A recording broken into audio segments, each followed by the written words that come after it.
The Galactic Council's testing facility orbited a dying star, its massive structure gleaming like a metallic spiderweb against the crimson backdrop of space. For 300 years, this facility had served one purpose: to break the spirits of species who dared claim they belonged among the stars. Commander Sarah Chen pressed her face against the observation deck's reinforced glass, watching the facility grow larger as their transport ship approached. Behind her, the rest of the human delegation shuffled nervously, their excitement mixed with growing dread as they learned more about what awaited them. "The survival course," announced Zektar, the Reptilian Council representative whose scales shifted from green to amber when he spoke. "Every species seeking membership in the Galactic Council must complete this test. It simulates the harshest conditions found across known space." Dr. Michael Rodriguez, the mission's chief scientist, raised his hand like a nervous student. "How long does it typically take?" Zektar's vertical pupils narrowed with what might have been amusement. "The fastest completion was achieved by the Vrex Empire. 87 years, 4 months, 12 days. Most species require the full century. Some never finish at all." The human delegation exchanged worried glances. They had prepared for many scenarios during their journey to the Council's domain, but a 100-year test had not been among them. Sarah felt the weight of representing not just Earth's military, but all of humanity's hopes for joining the galactic community. "What exactly does the course involve?" asked Dr. Elena Vasquez, the team's survival specialist. "Everything," Zektar replied, his translator device rendering his hiss into perfect English. "Extreme temperatures that would freeze or boil most organic compounds, gravitational fields that crush bones to powder, atmospheric compositions that dissolve lung tissue, predators engineered from the worst nightmares of 1,000 worlds, resource scarcity that drives civilized beings to cannibalism." Engineer James Park swallowed hard. "And if we fail?" "Failure means death. Survival means potential membership, though even completion does not guarantee acceptance." Zektar's scales shifted to a deeper amber. "Many council members believe humans are too young, too violent, too unpredictable for galactic society. This test will prove whether you possess the wisdom and resilience necessary for the greater cosmos."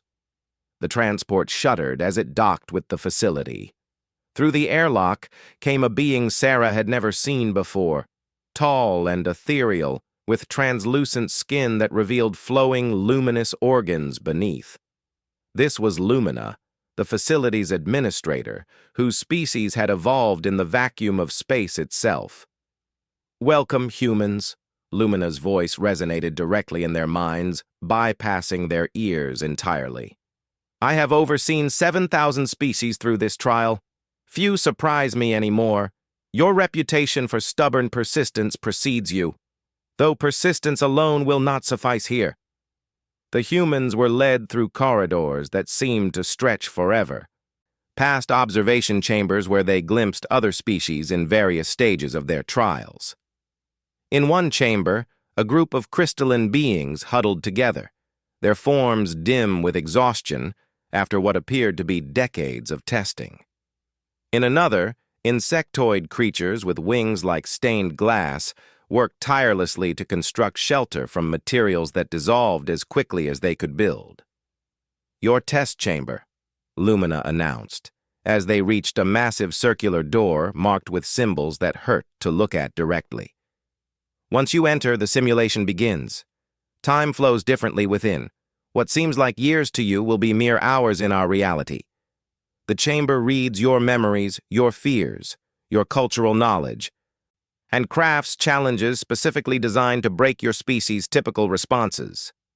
Sarah stepped forward as the designated team leader. "We understand the risks. Humanity is ready. Are you?" Lumina's mental voice carried overtones of genuine curiosity. "The chamber has never tested humans before. Your species is unique. Your homeworld is remarkably hostile compared to most council members' origins. Your history is filled with surviving impossible circumstances through methods that other species find disturbing or incomprehensible. The chamber door began to iris open, revealing a space that seemed to extend beyond the laws of physics. Multiple environments were visible simultaneously. Arctic wasteland, molten rock plains, toxic swamps, and airless asteroid fields all existing in the same impossible space. "Remember," Zektar called out as the humans approached the threshold, "the course is designed to simulate a century of survival challenges.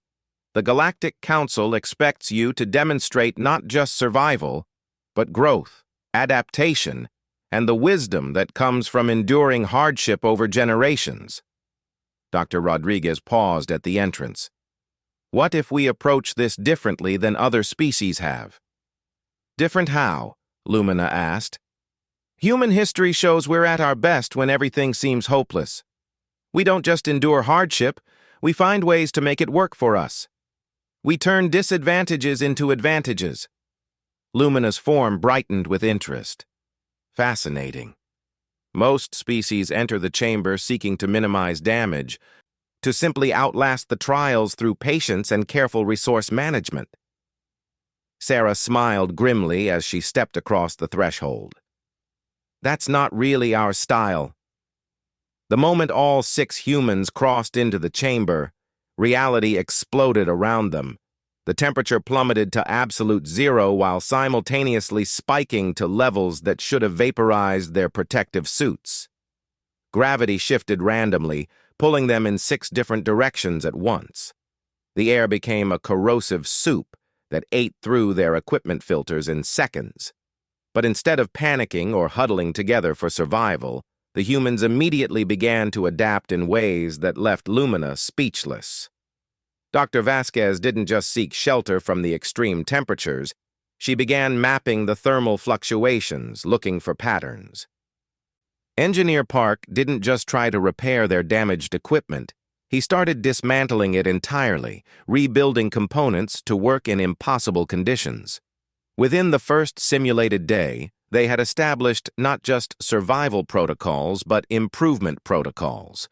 They weren't merely enduring the hostile environment, they were learning to thrive in it.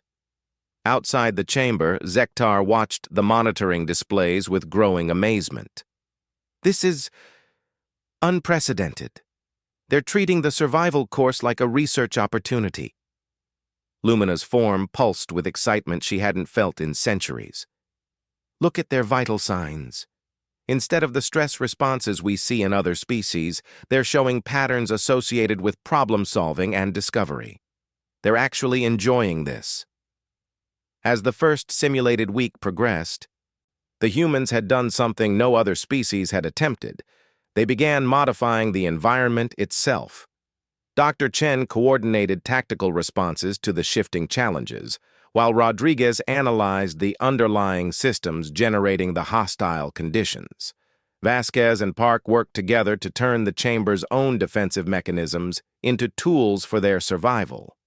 By the end of the first simulated month, they had achieved something that left the observing council members stunned into silence. The humans weren't just surviving the century-long trial, they were systematically conquering it, one impossible challenge at a time. The real shock would come when they realized the humans were just getting started. The Galactic Council's emergency session convened as word spread throughout their vast network of civilizations. Representatives from dozens of species materialized via holographic projection, their various forms creating a bizarre menagerie of confused aliens, all focused on the same impossible situation. High Chancellor Mordith, a being whose crystalline body had survived for over 2 millennia, called the session to order with sounds like breaking glass. "We gather to discuss the human trial currently underway. Administrator Lumina, please provide your report." Lumina's ethereal form shimmered as she addressed the assembly. "Honored council members, in my 8,000 years overseeing the survival course, I have never witnessed anything like what these humans are accomplishing. They have just completed their second simulated year, and their progress defies all precedent. The massive display screens around the council chamber lit up with footage from inside the test chamber. The assembled representatives watched in stunned silence as the 6 humans had transformed what should have been a survival nightmare into something resembling a thriving research colony. "Impossible," hissed Representative Seleth of the Serpentine Dominion. "The radiation levels in Zone 7 should have killed them months ago." "Observe," Lumina replied, highlighting Dr. Rodriguez and Dr. Vasquez as they worked together in what had once been the most lethal area of the course. The humans did not simply shield themselves from the radiation. They learned to harness it as an energy source. They have converted the chamber's most dangerous zone into their primary power generation facility. Shocked murmurs rippled through the assembly. The Vrex representative, General Thakmore, leaned forward with all 4 of his massive arms. "This violates the fundamental principles of the trial. The course is designed to test endurance through hardship, not whatever this is." "What would you call it?" asked Chancellor Mordeth. "Innovation," answered the soft voice of Wise One Keth Ara from the pacifist Gentle Reach civilization. "They are not merely surviving challenges, they are transforming them into opportunities. It is simultaneously beautiful and terrifying." The screens shifted to show Engineer Park and Commander Chen working on what appeared to be a sophisticated atmospheric processor. Around them, the toxic environment that had killed countless test subjects over the centuries was slowly being converted into breathable atmosphere. "How is this possible?" demanded Representative Zix of the Hive Collective. "Our species spent 43 years in Zone 12 before we learned to create basic air filters. These humans are terraforming entire sections of the course." Dr. Sarah Yamoto, the Council's chief xenopsychologist, materialized via emergency projection. "I have been analyzing the humans' behavioral patterns since their trial began. Their approach to problem-solving is fundamentally different from any species we have studied. Where we see obstacles to overcome, they see systems to understand and improve." On screen, the humans were engaged in their latest project, something that made even the most veteran council members question what they were seeing. The 6 team members had somehow managed to establish communication and cooperation with the artificial predators that roamed the testing grounds. "Those creatures were designed to be utterly hostile," Lumina explained, her voice carrying notes of bewilderment. "They were engineered from the most aggressive traits of species across the galaxy. Yet somehow, the humans have turned them into allies." The footage showed Dr. Vasquez sitting calmly beside a massive beast that looked like a cross between a tiger and a living shadow. Instead of devouring her, the creature was allowing her to examine its biomechanical components while she made notes on her tablet. "This is beyond unorthodox," rumbled the deep voice of Mountain Lord Kral from the Stonewalker civilization. "They are not playing by any rules we understand." "Perhaps that is precisely why they are succeeding," suggested the melodic voice of singer Velnara from the Music Weavers. "Every other species approaches the trial with preconceptions based on how survival should work. The humans appear to have no such limitations." The display shifted again to show the most shocking development yet. In what had originally been designed as separate, isolated challenge zones, the humans had somehow created interconnected passages. They had literally reshaped the testing chamber's architecture. "Explain this," demanded General Thakmore. Lumina's form flickered with what might have been embarrassment. "The humans discovered that the chamber's adaptive systems respond to sustained pressure. By consistently pushing against the environmental barriers in coordinated ways, they convinced the chamber that its original configuration was insufficient. The system began modifying itself to present greater challenges. And instead of being overwhelmed," Dr. Yamoto observed, "they used these modifications to create their transportation network." "Yes, they turned the chamber's own adaptive responses against it," Each time it tried to create more difficult conditions, they found ways to make those conditions work in their favor. The council watched as the 6 humans moved freely through environments that should have been utterly isolated from each other. They had created not just survival protocols, but an actual civilization within the testing chamber. Where other species had struggled to maintain basic life support for decades, the humans had built infrastructure. Chancellor Mordeth's crystalline form darkened with concern. "How long have they been in the trial? In real time?" 17 hours? 23 minutes? Lumina replied. The silence that followed was so complete that the only sound was the humming of various life support systems throughout the council chambers. 17 hours, repeated Representative Sisleth slowly. In 17 hours, they have accomplished more than most species achieve in 50 years. At their current rate of progress, Dr. Yamato calculated aloud, they will complete the entire century-long trial in approximately 24 hours of real time. Impossible, General Thackmore stated flatly. The trial is specifically calibrated to require extended time periods. The challenges are designed to test patience, long-term planning, and the wisdom that comes only through prolonged hardship.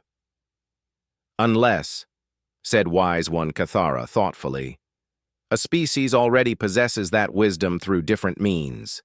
Tell me, what do we know of human history? The display screens changed to show data files about Earth and human civilization. The assembled aliens studied the information with growing amazement and horror. Their homeworld is classified as a Class 7 death world, Dr. Yamato read. Extreme weather patterns, tectonic instability, dangerous predators, frequent natural disasters, and a remarkably hostile environment compared to most life-bearing planets. Their civilization developed through constant warfare, resource competition, and environmental catastrophes, added Singer Velnara. They have been essentially taking survival trials their entire evolutionary history. Representative Zix's multiple eyes focused simultaneously on the data.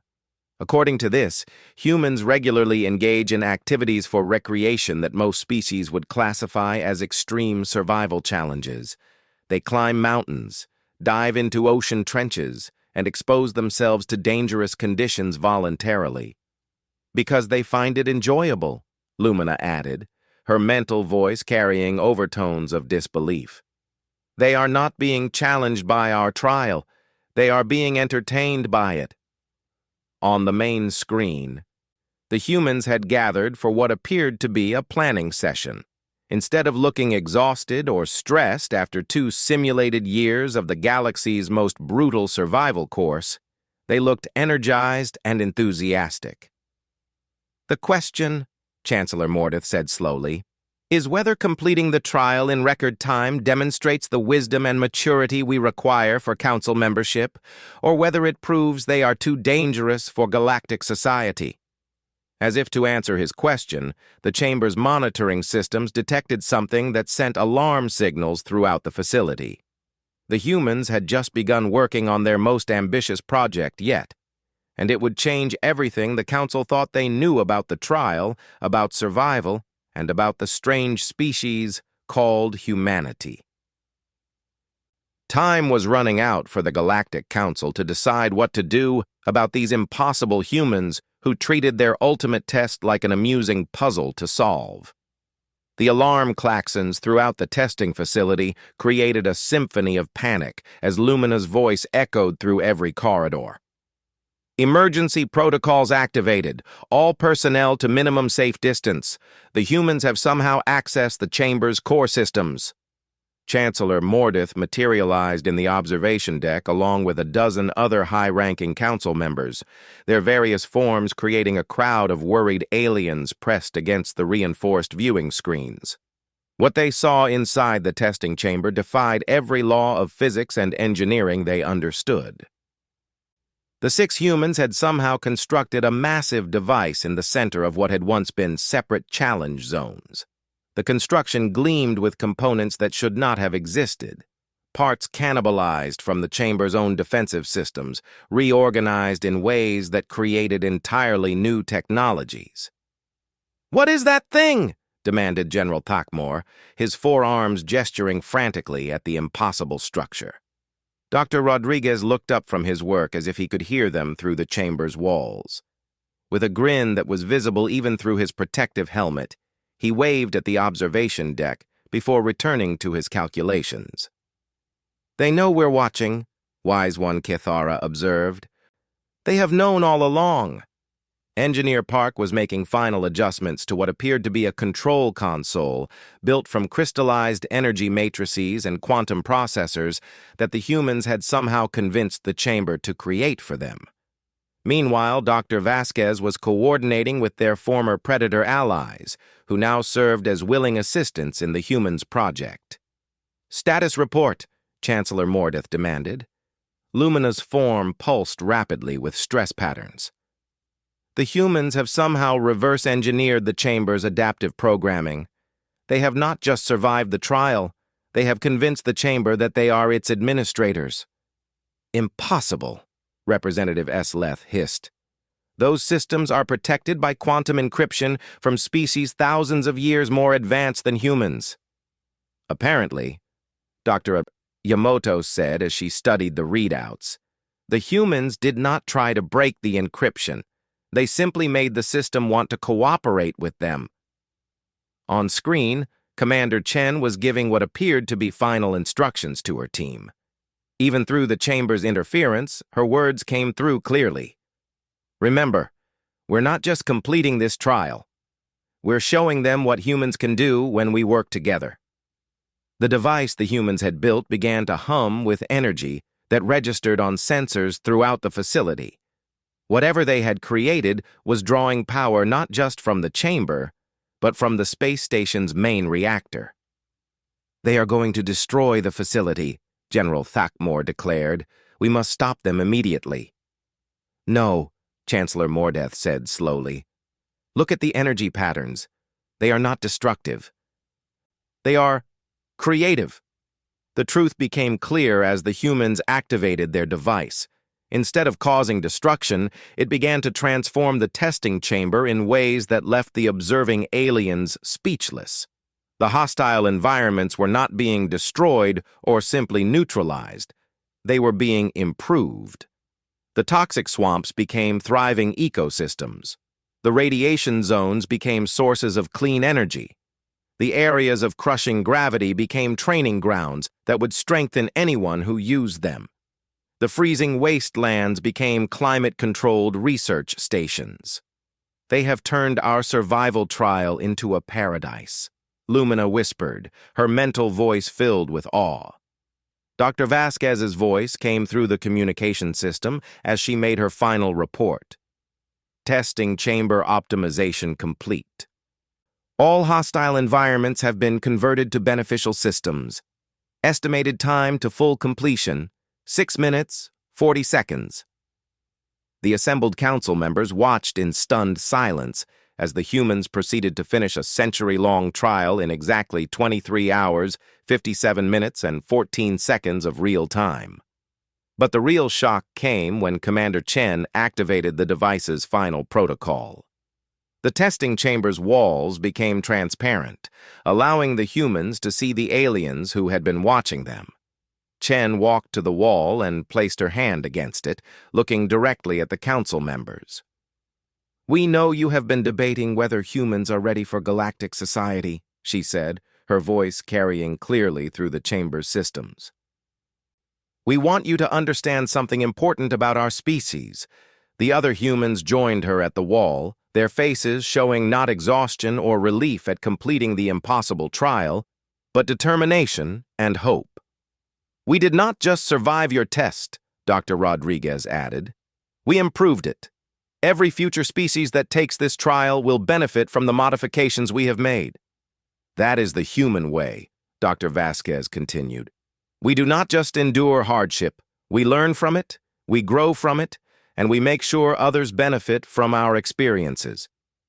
Engineer Park gestured to the transformed chamber around them. You designed this trial to break spirits and test survival instincts. We turned it into something that will strengthen every species that follows us. Because that is what humans do, Chen concluded. We take impossible situations and make them better, not just for ourselves, but for everyone. Chancellor Mordeth stepped forward, his crystalline form reflecting the lights of the transformed testing chamber. Human delegation, you have completed the Galactic Council's survival trial in record time while simultaneously improving the trial for all future participants. This achievement is unprecedented in our recorded history. The question remains, General Thakmor said, though his tone had shifted from hostility to grudging respect, whether such unprecedented achievement qualifies you for council membership. Wise one. Kethara moved to the communication panel. Humans, you have demonstrated survival capabilities far beyond our expectations, but the Galactic Council requires more than survival skills. We need wisdom, cooperation, and the ability to contribute to galactic civilization. Chen smiled. With respect, wise one, I believe we have already demonstrated those qualities. How so? Dr. Yamato pulled up holographic displays showing the modifications the humans had made to the testing chamber. Analysis shows that their improvements will reduce average trial completion times by 40%, while simultaneously increasing survival rates by 67%. They have made the trial both easier and more educational. Furthermore, Dr. Rodriguez added from within the chamber, we have documented all our discoveries and innovations. This information is freely available to any species that wishes to learn from our experience. We are not hoarding our knowledge, we are sharing it. Singer Velnara's melodic voice carried notes of amazement. They completed our ultimate test and immediately began working to help others succeed at it as well. Such cooperation is the very foundation of council membership. The vote that followed was unlike any in Galactic Council history. Instead of the usual lengthy debates and political maneuvering, species after species cast their votes for human membership with unprecedented unanimity. Representative S. Leth spoke for many when he said, "A species that can turn our greatest challenge into a gift for all future participants has demonstrated exactly the kind of wisdom and cooperation we need in the galaxy." As the chamber doors opened and the humans emerged from their completed trial, they were greeted not as test subjects, but as the newest members of galactic civilization. They had proven that humanity's greatest strength was not just their ability to survive impossible odds, but their determination to make those odds less impossible for everyone who came after them. Lumina approached the humans as they gathered their equipment. In 8,000 years of administering this trial, I have never seen anything like what you accomplished here. You have fundamentally changed how we understand both survival and cooperation. Chen shook the ethereal administrator's glowing hand. We hope this is just the beginning. Humans have a lot to learn from the galaxy, and apparently, we have a few things to teach as well. As news of humanity's unprecedented trial completion spread throughout the galaxy, it carried a message that would resonate for generations. Sometimes the most dangerous species are the ones who refuse to accept that dangerous situations cannot be improved. The humans had not just passed the Galactic Council's ultimate test.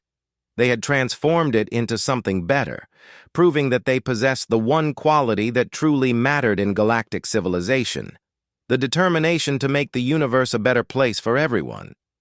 The galaxy would never be the same. And for the first time in millennia, that was exactly what the Galactic Council had been hoping to find.